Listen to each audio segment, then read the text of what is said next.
Now, bankers collect a lot of information to try to make a loan decision about your loan. They're getting tax returns, financial statements, they're talking to you, they're hearing from you, they're getting your loan request. They need some sort of a filter to bring through all that information and still make a good decision. We call that filter the 6 C's of credit.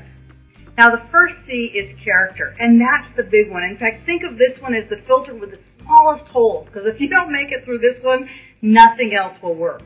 The character simply means this: they trust you. They think that you would pay it back if you possibly could. So the next time you give a banker your tax returns and say, well, here's my tax returns, but let me tell you what I really make, and you start bragging about how you're writing off your car and your travel and so forth, what you're really telling them is they can't trust you. Now, that's the first C and the most important.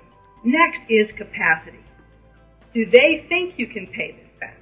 They'll do cash flow on your financial statements and your tax returns. They'll consider the management and whether you've been in business before and done well. They'll also consider coverage. Do you have adequate insurance? And if you're a CPA firm, for example, a one-person shop, and you have an arrangement with another CPA that if one of you sticks, the other will cover, that's a great way to have coverage as well. Conditions are what's going on in the economy, in the industry, in the area. And then there's collateral. So what if you can't pay? What is securing this loan, and do they think they could get enough out of it to sort of make them whole? And finally, capital. What do you have in the game? How much have you invested of your own money in this business?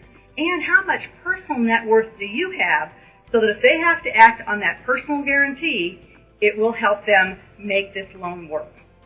6 C's of credit, that is the filter through which they're pulling all this information and making their final decision, yes or no.